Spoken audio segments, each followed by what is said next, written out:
Mazmur 91, dalam lindungan Allah. Orang yang duduk dalam lindungan yang maha tinggi dan bermalam dalam naungan yang maha kuasa akan berkata kepada Tuhan, tempat perlindunganku dan kubu pertahananku, Allahku yang kupercaya. Sungguh dialah yang akan melepaskan engkau dari jerat penangkap burung, dari penyakit sampar yang busuk. Dengan kepaknya ia akan menudungi engkau, di bawah sayapnya engkau akan berlindung, kesetiaannya ialah perisai dan pagar tembok. Engkau tak usah takut terhadap kedahsyatan malam, terhadap panah yang terbang di waktu siang, terhadap penyakit sampar yang berjalan di dalam gelap, terhadap penyakit menular yang mengamuk di waktu petang. Walau 1.000 orang rebah di sisimu dan 10.000 di sebelah kananmu, tetapi itu tidak akan menimpamu. Engkau hanya menontonnya dengan matamu sendiri dan melihat pembalasan terhadap orang-orang fasik. Sebab Tuhan ialah tempat perlindunganmu, yang maha tinggi telah kau buat tempat perteduhanmu. Malapetaka tidak akan menimpa kamu, dan tulah tidak akan mendekat kepada kemahmu. Sebab malaikat-malaikatnya akan diperintahkannya kepadamu untuk menjaga engkau di segala jalanmu. Mereka akan menantang engkau di atas tangannya, supaya kakimu jangan terantuk kepada batu. Singa dan ular tedung akan kau langkahi, engkau akan menginjak anak singa dan ular naga. Sungguh hatinya melekat kepadaku, maka aku akan meluputkannya. Aku akan membentenginya, sebab ia mengenal namaku. Bila ia berseru kepadaku, aku akan menjawab. Aku akan menyertai dia dalam kesesakan. Aku akan meluputkannya dan memuliakannya. Dengan panjang umur akan kukenyangkan dia, dan akan kuperlihatkan kepadanya keselamatan daripadaku.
Shalom, saya ucapkan untuk setiap jemaat GBI HOJ dimanapun saudara berada, mungkin menyaksikan dari rumah ataupun dari kendaraan saudara.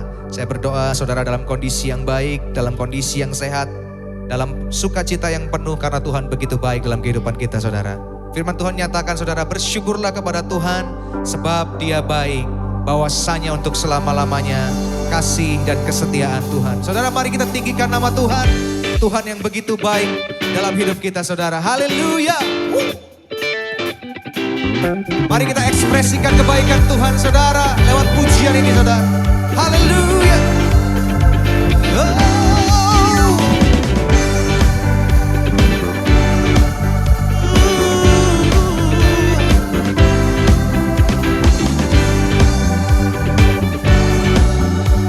Lord, you are good. Come on. Lord, you are good and your mercy endureth forever. Lord, you are good and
keras suaranya bagi Tuhan saudara. Haleluya, we worship you for who you are.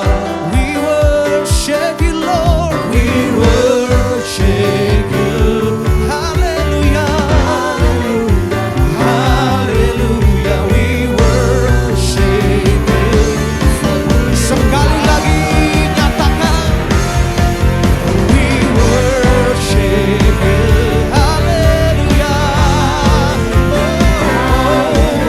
we worship you for who you are. We worship you, we worship you. Haleluya, haleluya, we worship you for who you are, for who you are. Sekali lagi nyatakan, for who you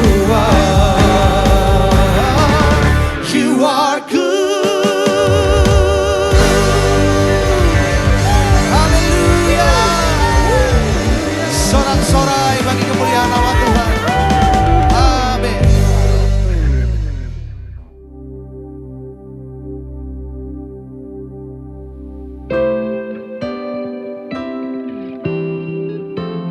Mari selidiki hati kami Tuhan. Lihat hati kami Tuhan. Ini anak-anak-Mu yang mengasihi-Mu Bapa. Segenap hati kami mengagumi kebaikan-Mu. Terima kasih Tuhan. Terima kasih Roh Kudus.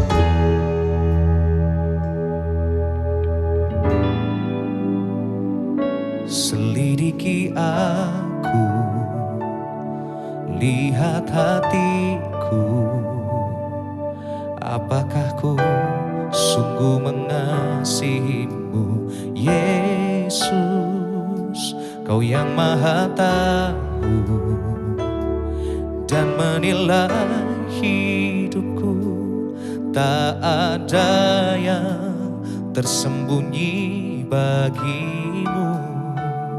Selidiki aku, lihat hatiku, apakah ku sungguh mengasihi-Mu Yesus. Kau yang maha tahu dan menilai hidupku, tak ada yang tersembunyi bagi-Mu. Sama-sama nyatakan, telah kulihat kebaikan-Mu yang tak pernah habis di hidupku. Ku berjuang sampai akhirnya Kau dapati aku tetap setia. Terima kasih. Ini menjadi janji kami di hadapan-Mu Tuhan. Selidiki hati kami Tuhan. Selidiki aku, lihat hati kami Tuhan. Apakah kami sungguh mengasihi-Mu Yesus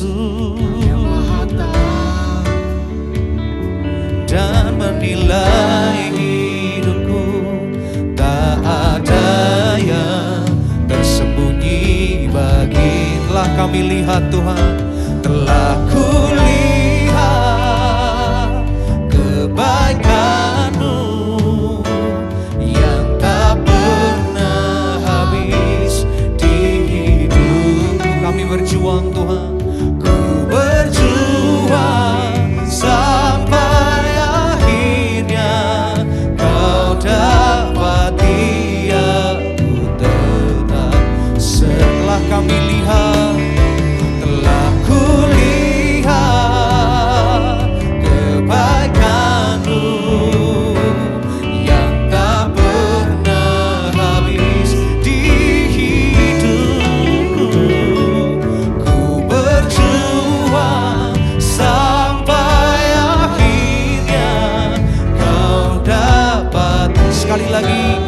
kami lihat kebaikan-Mu Tuhan.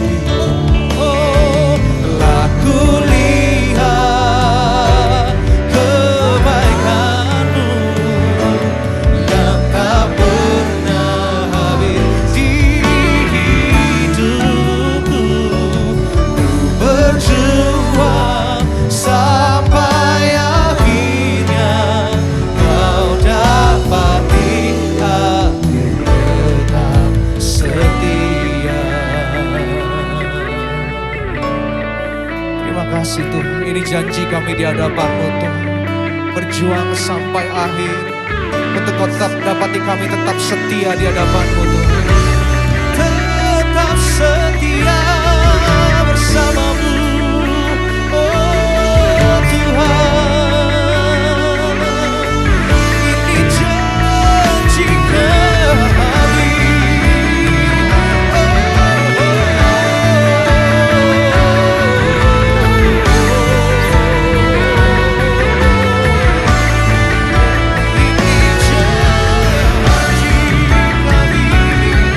Untuk selalu mengasihi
Terima kasih Bapa. Sungguh kasih-Mu tak terselami Tuhan. Sungguh dalam, panjang dan luas kasih-Mu tak terbatas Bapa. Untuk setiap kami Bapa. Kami bersyukur Tuhan. Kami punya Allah yang seperti Engkau. Allah yang begitu mengasihi kami. Terima kasih Tuhan. Dan sebentar Tuhan, kami rindu untuk mendengar isi hati-Mu lebih lagi Bapa. Lewat firman-Mu, lewat hamba-Mu yang akan menyampaikan Tuhan. Mari Tuhan berbicaralah pribadi lepas pribadi di tempat ini. Dimanapun kami berada Tuhan yang menyaksikan acara ini Bapa. Dan kami percaya bahwa setiap kami akan dikuatkan, setiap kami akan diberi kelegaan Tuhan Yesus. Terima kasih Bapa, di dalam nama Tuhan Yesus kami siap untuk mendengar isi hati-Mu. Yang siap untuk mendengar firman Tuhan sama-sama kita nyatakan. Amin. Shalom, saudara terkasih dalam Tuhan. Hari ini jumpa lagi dengan saya Dieter Nicholas dalam ibadah online. Nah, hari ini kita akan membahas sesuatu yang penting tentang bagaimana berhala mujizat. Nah, saudaraku terkasih dalam Tuhan, belakangan ini ada begitu banyak orang Kristen yang terkena sindrom kebingungan. Kenapa mereka terkena sindrom kebingungan? Karena mereka bingung menentukan mana yang tujuan dan mana yang akibat. Nah, kebingungan inilah yang mengakibatkan ada begitu banyak orang percaya mereka salah dalam pengejaran kekristenan mereka. Kebingungan inilah yang mengakibatkan mereka lebih mengejar akibat dan akhirnya mereka kehilangan tujuan dalam kehidupan mereka. Nah, saya mau bertanya kepada saudara, apakah saudara makan? Dan apakah saudara tahu tujuan dari makan? Apakah tujuan dari makan? Ada begitu banyak orang berpendapat kalau tujuan mereka makan adalah untuk kenyang. Saudaraku terkasih dalam Tuhan, apakah tujuan makan memang benar-benar kenyang? Sebenarnya tujuan dari makan adalah supaya kita bisa hidup, supaya kita bisa bertahan, supaya kita bisa sehat. Kenyang itu bukan tujuan, kenyang itu adalah akibat daripada kita makan. Tapi berapa banyak untuk menentukan tujuan dari makan aja seringkali kita salah.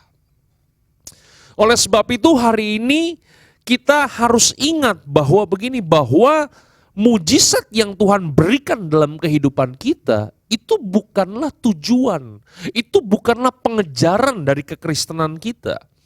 Tujuan dari kekristenan kita adalah kita harus semakin serupa dengan gambaran Tuhan. Dan karena pengejaran kita akan keserupaan dengan Tuhan dan bahwa pada akhirnya Tuhan menyertai kita dengan mujizatnya, itu hanyalah sebuah akibat. Nah, masalahnya hari-hari ini ada begitu banyak orang lebih suka mujizatnya. Ada begitu banyak orang-orang Kristen yang mengejar mujizatnya sehingga mereka memberhalakan mujizat dan pada akhirnya mereka menjadi orang-orang yang cuman kecanduan mujizat. Nah, inilah bahayanya kalau kita tidak bisa menentukan mana yang tujuan, mana yang akibat. Nah, hari ini kita akan membahas satu bagian dari ayat firman Tuhan dalam Markus 8, ayat yang ke-22 sampai dengan ayat yang ke-26. Ini kisah yang sangat luar biasa di mana Yesus menyembuhkan seorang buta di sebuah kota yang namanya Betsaida. Ya, ayat yang ke-22 dikatakan begini. Kemudian tibalah Yesus dan murid-muridnya di Betsaida. Di situ orang membawa kepada Yesus seorang buta dan mereka memohon kepadanya supaya ia menjamah dia. Ayat 23, Yesus memegang tangan orang buta itu dan membawa dia keluar kampung. Lalu ia meludahi mata orang itu dan meletakkan tangannya atasnya dan bertanya, "Sudahkah kau lihat sesuatu?" Ayat yang ke-24. Orang itu memandang ke depan lalu berkata, "Aku melihat orang, sebab melihat mereka berjalan-jalan tetapi tampaknya seperti pohon-pohon." Ayat yang ke-25, Yesus meletakkan lagi tangannya pada mata orang itu, maka orang itu sungguh-sungguh melihat dan telah sembuh. sehingga ia dapat melihat segala sesuatu dengan jelas. Ayat yang ke-26, sesudah itu Yesus menyuruh dia pulang ke rumahnya dan berkata, jangan masuk ke dalam kampung. Saudaraku terkasih dalam Tuhan, ini merupakan sebuah kisah yang sangat luar biasa. Tapi ketika kita membaca kisah ini, membaca ayat-ayat ini, kemudian saya menemukan ada 3 kejanggalan yang dilakukan oleh Yesus pada waktu Yesus mau menyembuhkan orang buta ini. Kejanggalan yang pertama menurut saya adalah cara daripada Yesus menyembuhkan orang buta ini.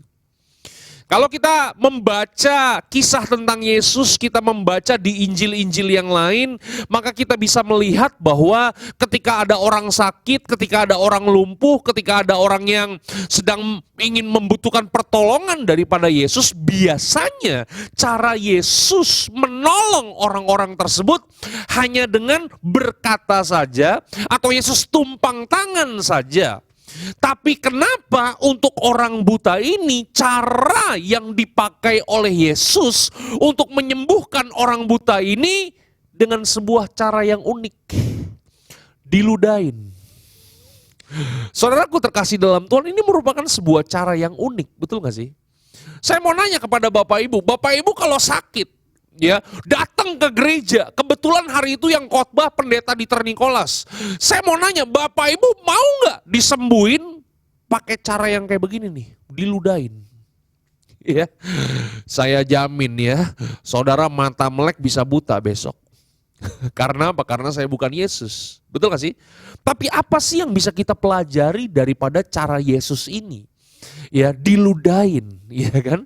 Yang bisa kita pelajari dan bisa kita ambil prinsipnya adalah bahwa kita nggak boleh mematok dengan kepala kita bagaimana cara Yesus menolong, bagaimana cara Yesus menyembuhkan seseorang. Kita nggak boleh mematok bagaimana cara Yesus melakukan mujizatnya. Percayalah dengan saya bahwa untuk 1001 macam persoalan kita, untuk 1001 macam masalah dan penderitaan kita, percayalah bahwa Yesus punya 1001 macam cara untuk menolong kita. Jadi kita nggak boleh mematok bagaimana caranya Yesus menolong kita. Ada kalanya Yesus pakai cara-cara yang unik, ya kan? Tapi masalahnya begini, masalahnya ada begitu banyak orang yang kemudian mematok bagaimana cara Yesus harus menyembuhkan. Ada orang-orang yang dulu pernah disembuhkan pakai minyak. Akhirnya apa yang terjadi? Yang terjadi adalah kemudian minyak ini kemudian diberhalakan. Saudaraku terkasih dalam Tuhan, 1001 macam masalah kita, Tuhan bisa menolong kita dengan 1001 macam cara. Kejanggalan yang kedua yang saya lihat daripada kisah di mana Yesus menyembuhkan orang buta di Betsaida ini adalah, ya, Yesus harus menumpang tangan orang buta ini sampai 2 kali.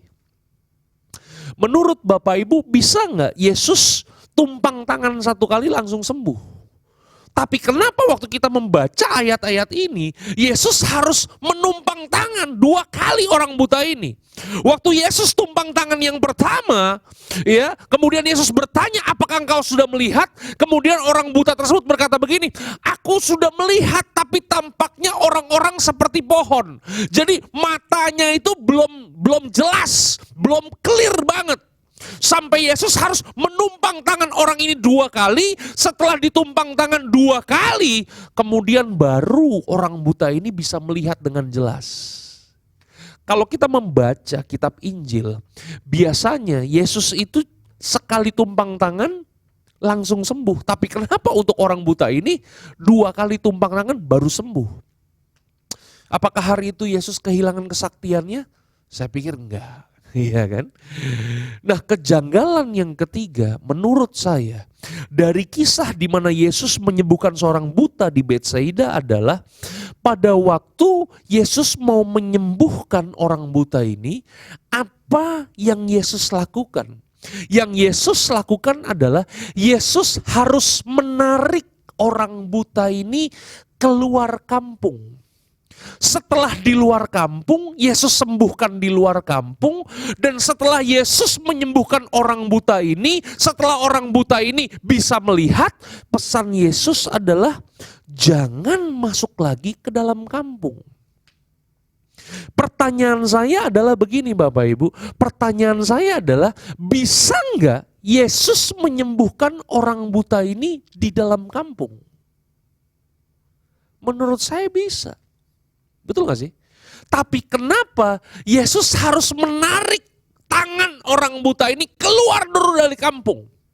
Disembuhin di luar kampung, dan setelah disembuhkan pesan Yesus jangan masuk lagi ke dalam kampung. Saudaraku terkasih dalam Tuhan, bukankah orang yang tadinya buta, orang yang tadinya menderita, ketika disembuhkan kemudian waktu mereka masuk ke dalam kampung, bukankah akan menjadi kesaksian yang luar biasa? Sama seperti Sakeus, waktu Sakeus bertobat, satu kota Yeriko heboh, gempar. Karena apa? Menjadi sebuah kesaksian yang luar biasa. Tapi kenapa untuk orang buta ini pesan Yesus jangan masuk lagi ke dalam kampung? Saudaraku terkasih dalam Tuhan, saya percaya bahwa apapun yang dilakukan oleh Yesus itu pasti ada tujuannya. Apa yang dikerjakan oleh Yesus pasti ada sesuatu yang memang benar-benar ingin disampaikan kepada kita. Dan waktu saya mempelajari firman Tuhan, kenapa Yesus harus menarik tangan orang ini keluar kampung, disembuhkan di luar kampung, dan setelah disembuhkan, Yesus berkata kepada orang buta ini, jangan masuk lagi ke dalam kampung. Saya temukan jawabannya dalam Lukas 10 ayat yang ke-13 sampai dengan ayat yang ke-14. Lukas 10 ayat yang ke-13 katakan seperti ini, ya. Celakalah engkau Korazim, celakalah engkau Betsaida.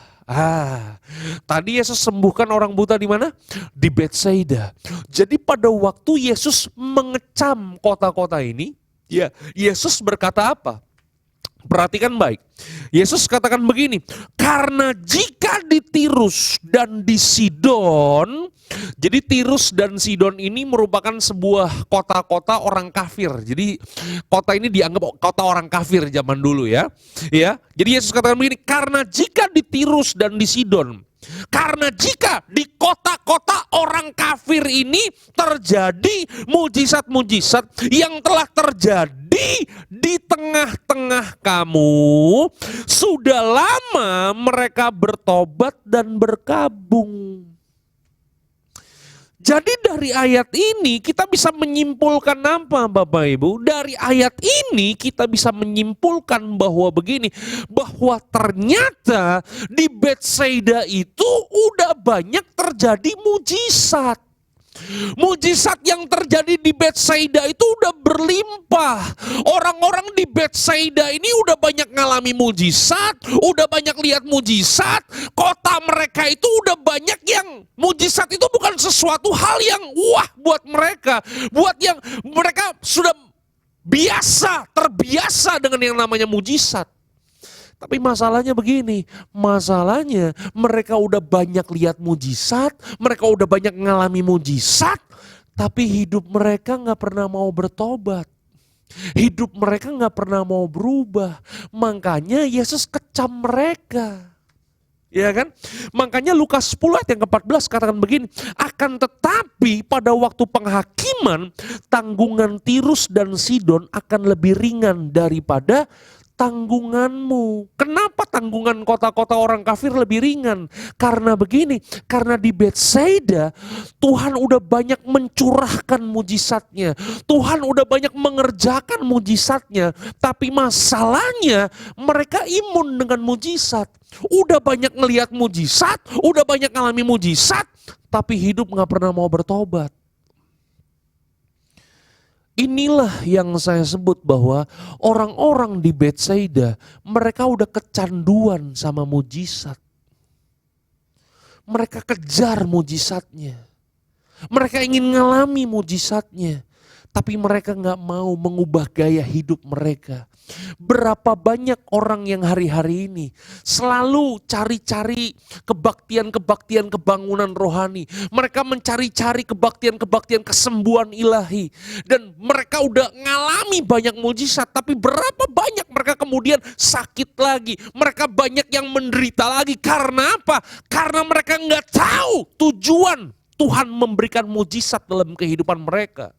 Tujuan Tuhan memberikan mujizat dalam kehidupan setiap kita bukan membuat kehidupan setiap kita jadi kita semau-mau kita mau seenak-enak kita jalani kehidupan. Karena apa? Kalau kita sakit, kita menderita, Tuhan bisa kasih mujizat. Bukan seperti itu. Tuhan berikan mujizatnya kepada kita. Dia nyatakan mujizatnya kepada kita supaya dengan mujizat yang Tuhan berikan kepada kita, kita sampai kepada tujuannya. Saudara hidupnya berubah, saudara hidupnya diubahkan Tuhan, saudara mengalami perubahan, dan pada akhirnya makin lama saudara mengeluarkan karakter Kristus. Itulah tujuan Tuhan berikan mujizat dalam kehidupan setiap kita.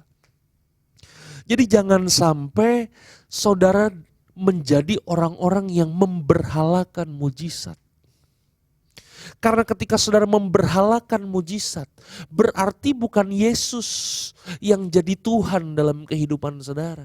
Berarti mujizat itulah yang menjadi Tuhan dalam kehidupan saudara. Mujizat itulah yang menguasai kehidupan saudara. Bapak Ibu saudara terkasih dalam Tuhan, bisa gak sih mujizat jadi berhala? Saudaraku terkasih dalam Tuhan, kalau kita membaca firman Tuhan, saudara akan tahu bahwa ada sebuah peristiwa yang sangat luar biasa. Kejadiannya pada waktu bangsa Israel keluar dari tanah Mesir. Mereka jalan di tanah kering, ya, mereka lewat laut Teberau, jalan di tanah kering. Kemudian mereka memasuki sebuah perjalanan keliling-keliling 40 tahun di padang gurun. Hidup di padang gurun itu gak enak Bapak Ibu.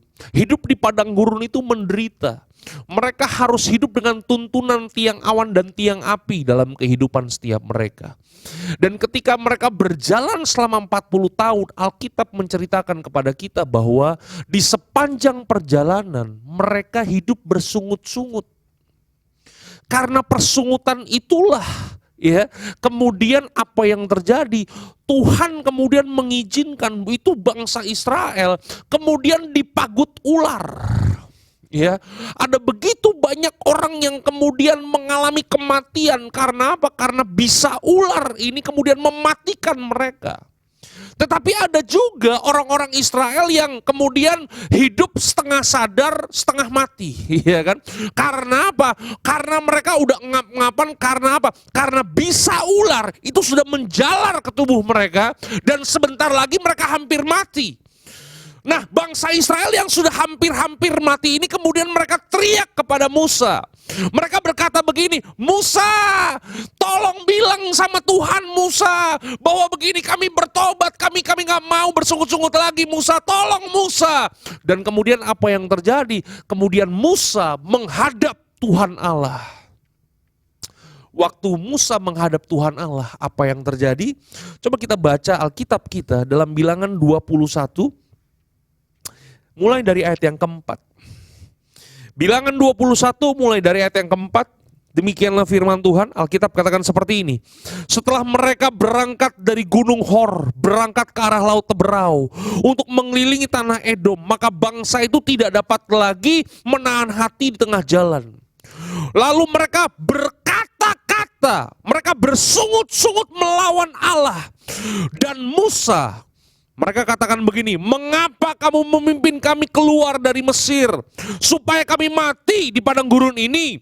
Sebab di sini tidak ada roti dan tidak ada air, dan akan ada makanan hambar ini, kami sudah muak.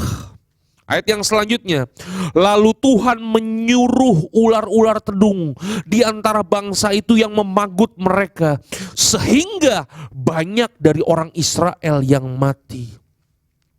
Kemudian datanglah bangsa itu mendapatkan Musa dan berkata, kami telah berdosa sebab kami berkata-kata melawan Allah.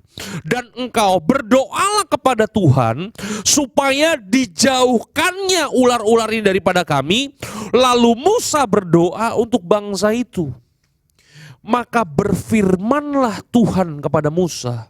Perhatikan, apa kata Tuhan kepada Musa? Demikianlah firman Tuhan, buatlah ular tedung dan taruhlah itu pada sebuah tiang. Maka setiap orang yang terpagut, jika ia melihatnya akan tetap hidup. Ayat yang ke-9, demikianlah firman Tuhan. Lalu Musa membuat ular tembaga dan menaruhnya pada sebuah tiang.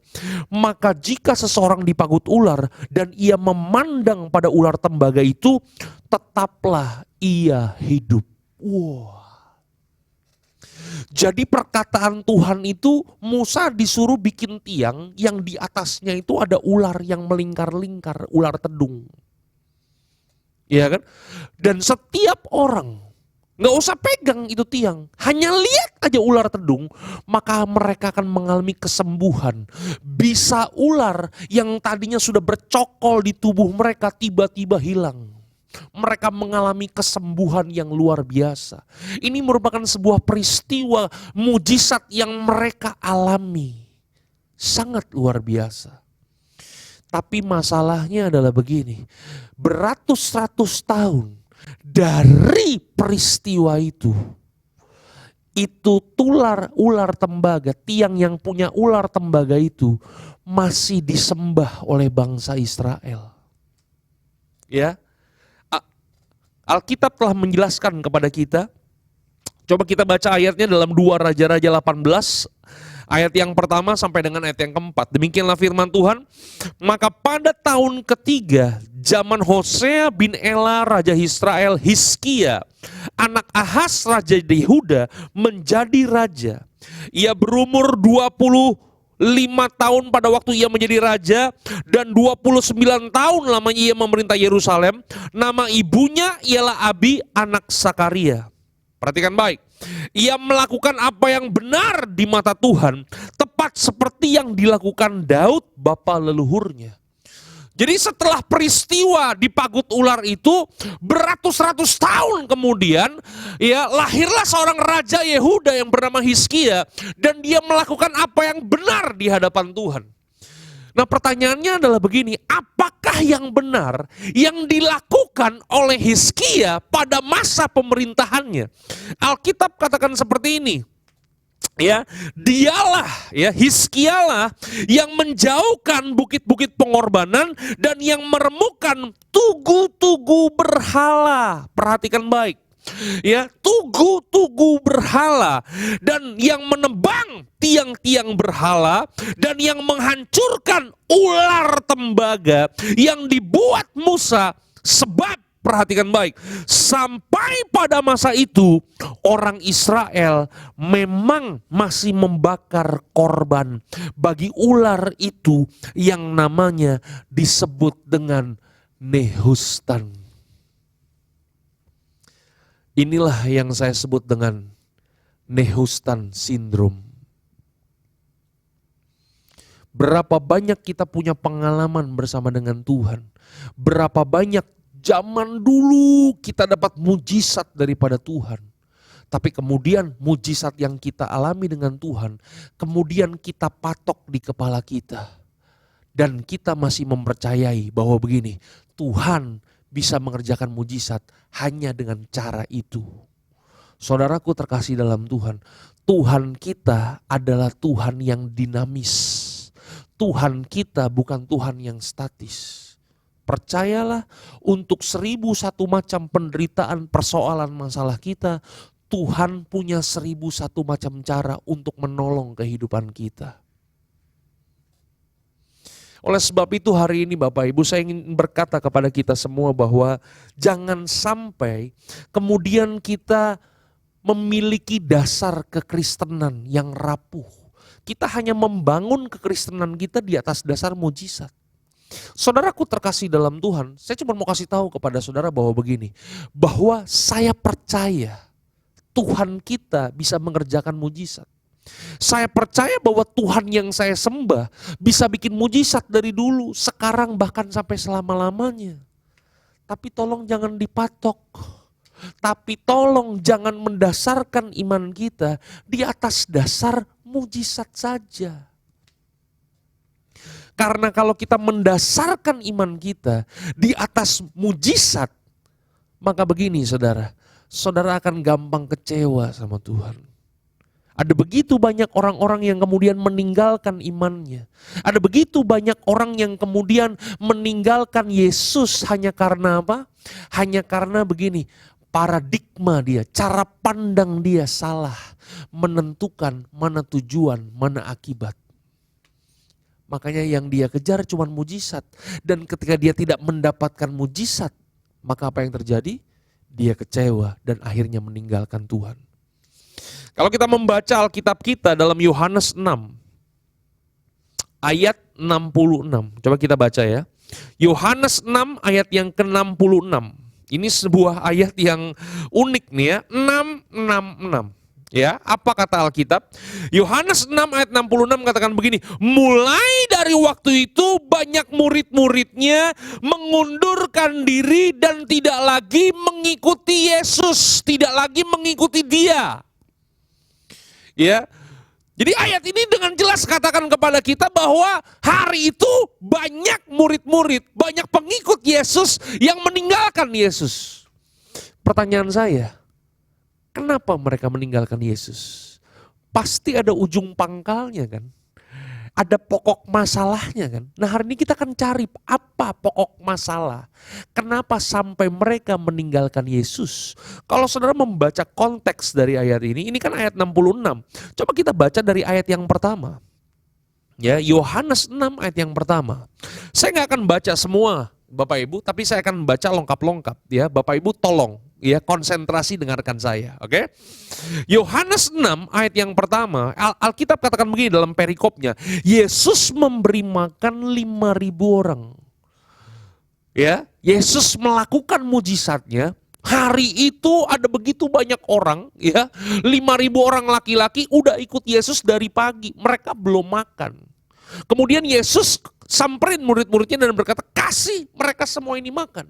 Dan apa yang terjadi hari itu singkat cerita, Yesus mengucap syukur di atas 5 roti dan 2 ikan. Dan hari itu ketika 5 roti dan 2 ikan dibagikan, mereka semua makan sampai kenyang. Bahkan sisa 12 bakul. Yesus melakukan mujizatnya yang luar biasa. Memberi makan 5.000 orang laki-laki. Oke, itu yang Yesus lakukan. Dia berikan mujizatnya. Kemudian kita turun lagi ya ke ayat yang ke-16. Ayat yang ke-16 perikopnya katakan apa? Yesus berjalan di atas air. Wah, Yesus melakukan mujizat juga nih. Dia memperlihatkan ya kan bahwa begini, dia jalan di atas air.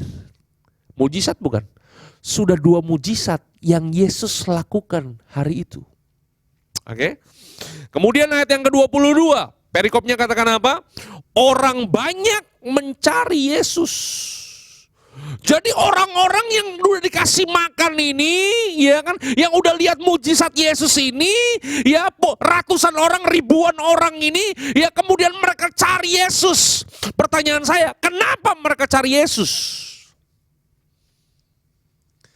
Mereka cari Yesus karena apa? Karena mereka udah melihat, karena mereka udah ngalami mujizat yang Yesus kerjakan dalam kehidupan mereka. Makanya mereka haus untuk mengalami kembali mujizat Yesus. Waktu mereka cari Yesus, ayat yang ke-25. Ya, Alkitab katakan begini, Yohanes 6 ayat yang ke-25. Ketika orang banyak menemukan Yesus di seberang laut itu, mereka berkata kepadanya, Rabi, bila mana engkau tiba di sini? Perhatikan jawaban Yesus di ayat yang ke-26.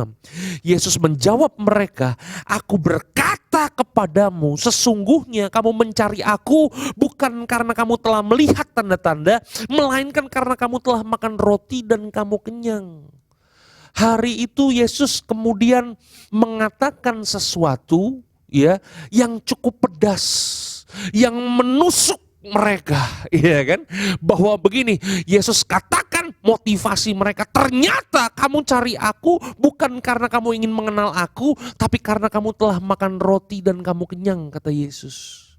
Jadi Yesus memberikan nasihat, Yesus ingin mengajar mereka.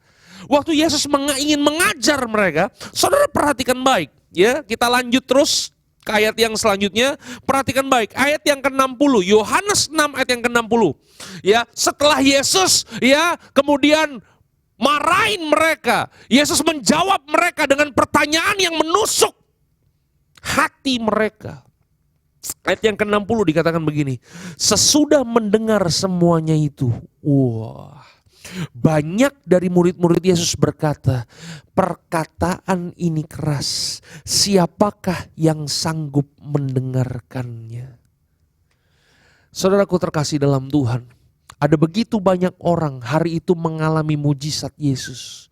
Mereka cari Yesus bukan karena mereka ingin mengenal Yesus, tapi mereka mencari mujizat Yesus. Tapi kemudian Yesus berusaha ingin mengajar mereka. Makanya Yesus menegur mereka. Tapi apakah respon dari orang banyak ini? Respon dari orang banyak ini adalah perkataan ini keras, kata mereka. Siapa yang sanggup mendengarkannya? Makanya ayat yang ke-66 dikatakan, mulai dari waktu itu banyak murid-muridnya mengundurkan diri dan tidak lagi mengikuti Yesus. Jadi apakah ujung pangkal masalah mereka sehingga mereka meninggalkan Yesus dan tidak lagi mengikuti Yesus? Ujung pangkalnya adalah karena mereka mendasarkan iman mereka, mendasarkan kekristenan mereka hanya karena mereka mencari-cari mujizat. Hari ini arahkan kekristenan kita pada tujuan yang benar. Dan kalau Tuhan memberikan mujizat kepada kita, itu bukan tujuan, itu adalah akibat. Mujizat adalah fasilitas yang Tuhan berikan kepada setiap orang percaya, supaya setiap orang yang percaya kepadanya sampai kepada tujuan yang Tuhan tetapkan dalam kehidupan setiap kita. Tuhan Yesus memberkati saudara sampai keturunan ke-7 dan ke-8. Tuhan memberkati. God bless you. Mari kita berdoa. Bapa kami dalam sorga, terima kasih Tuhan buat hari ini. Kalau hari ini kami sudah boleh mendengarkan kebenaran firman-Mu, biar firman-Mu ini berbicara dalam kehidupan setiap kami. Jangan sampai kami jadi orang-orang yang kecanduan mujizat, orang-orang yang memberhalakan mujizat. Jangan sampai kami terjangkit dengan satu penyakit yang bernama Nehustan Syndrome, Tuhan. Tapi hari ini ajar kami supaya kami boleh punya fondasi dasar kekristenan yang kuat, karena kami membangunnya di atas dasar pengenalan yang benar akan Engkau ya Bapa. Engkau berkati jemaat Tuhan, Engkau memberkati setiap kami ya Bapa. Di dalam nama Tuhan kami Yesus Kristus, setiap kita yang percaya diberkati firman Tuhan, sama-sama kita katakan amin. God bless you. Tuhan memberkati.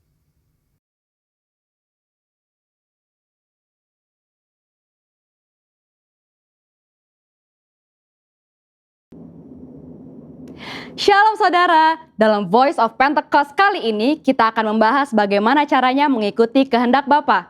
Apakah saudara pernah merasa sudah berbuat baik, melakukan ini dan itu, bahkan mengorbankan banyak hal, namun sepertinya permohonan kita tidak dijawab atau tidak sesuai dengan harapan kita? Matius 26 menceritakan tentang Yesus yang menghadapi waktu-waktu terakhir sebelum penangkapan di Taman Getsemani. Yesus takut dan ia berdoa 3 kali, supaya cawan atau hal yang akan dilewatinya untuk berlalu. Namun Yesus tetap berserah, biar kehendak Bapa lah yang jadi. Seringkali kita berdoa dan meminta supaya doa kita dijawab. Namun sebenarnya kita sudah memiliki atau mengharapkan jawaban sesuai keinginan kita sendiri, bukannya merindukan jawaban yang daripada Bapa.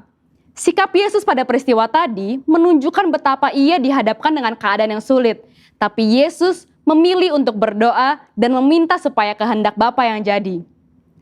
Doa Bapa kami diajarkan oleh Tuhan Yesus kepada murid-muridnya, di mana salah satu bagiannya merupakan sebuah permintaan. Jadilah kehendak-Mu di bumi seperti di surga. Doa ini mengajarkan untuk kita hidup berserah dan percaya sepenuhnya kepada Bapa. Sekarang, kita akan mengetahui maksud dari hidup yang mengikuti kehendak Bapa. Yang pertama, kesadaran untuk menempatkan kehendak Bapa jauh di atas kehendak pribadi kita. Kita adalah orang yang sudah ditebus dengan harga yang mahal dan lunas dibayar oleh darah Kristus. Di Roma 6 ayat 22 juga disebutkan, kita telah dimerdekakan dari dosa dan menjadi hamba Allah. Kehidupan kita bukanlah milik kita sendiri, tetapi milik Bapa. Sudah sepatutnya kita mengikuti kehendak Bapa. Yesus menyampaikan permohonan kepada Bapa di surga. Namun Yesus juga dengan tegas menyatakan, "Tetapi janganlah seperti yang ku kehendaki, melainkan seperti yang engkau kehendaki." Hidup manusia memang tidak terduga, karena kita tidak tahu apa yang akan terjadi besok. Maka dalam Yakobus 4 ayat 15 dikatakan, "Sebenarnya kamu harus berkata, jika Tuhan menghendakinya, kami akan hidup dan berbuat ini dan itu." Yang kedua, memahami dan menerima konsekuensi dari penyerahan diri terhadap kehendak Bapa. Kembali ke peristiwa yang dialami Yesus di Taman Getsemani. Setelah berdoa dan menyatakan, "Jadilah kehendakmu," yang terjadi adalah penangkapan, penyiksaan, dan penyalipan. Tetapi Yesus tetap taat dan menjalankan kehendak Bapa tersebut dengan tulus hati. Rasul Paulus menjelaskan lebih lanjut dalam Filipi 2 ayat 7-8. Yesus merendahkan dirinya untuk melakukan kehendak Bapa. Demikian juga kita temukan di kisah Ayub. Tentu kita mengingat betapa hidup Ayub diberkati oleh Allah. Lalu dalam seketika Ayub mengalami pencobaan yang begitu berat. Tetapi dalam Ayub 2 ayat 10b, ia berkata, "Apakah kita mau menerima yang baik dari Allah, tetapi tidak mau menerima yang buruk?" Dalam kesemuanya itu, Ayub tidak berbuat dosa dengan bibirnya. Bahkan di tengah pergumulan yang dialaminya, Ayub memilih untuk tetap menerima kehendak Bapa. Roma 8 ayat 28 berkata, "Kita tahu sekarang bahwa Allah turut bekerja dalam segala sesuatu untuk mendatangkan kebaikan bagi mereka yang mengasihi Dia, yaitu bagi mereka yang terpanggil sesuai dengan rencana Allah." Mungkin saat ini kita belum tahu, mungkin saat ini kita sedang berada dalam prosesnya Allah, tapi akan tiba waktunya kita berkata, "Saya tahu sekarang bahwa selama ini Allah turut bekerja." Tuhan Yesus tidak pernah mengecewakan saudara. Mungkin tidak mudah, tapi mari sama-sama kita berjuang untuk menjadi pribadi yang mengikuti kehendak Bapa dengan menyadari hidup kita adalah kepunyaan Bapa, taat dan penuh ketulusan. Nah, untuk saudara sekalian, saya ingin mengajak saudara untuk berdoa Bapa kami. Mari kita berdoa. Bapa kami yang di surga, dikuduskanlah namamu, datanglah kerajaanmu, jadilah kehendakmu, di bumi seperti di surga. Berikanlah kami pada hari ini makanan kami yang secukupnya, dan ampunilah kami akan kesalahan kami, seperti kami juga mengampuni orang yang bersalah kepada kami. Dan janganlah membawa kami ke dalam pencobaan, tetapi lepaskanlah kami daripada yang jahat. Karena Engkaulah yang mempunyai kerajaan dan kuasa dan kemuliaan sampai selama-lamanya. Amin. Untuk penjelasan lebih lanjut dari tim teologi kami, silakan klik link yang ada di atas atau scan QR Code yang tersedia. Salam integritas, Tuhan Yesus memberkati.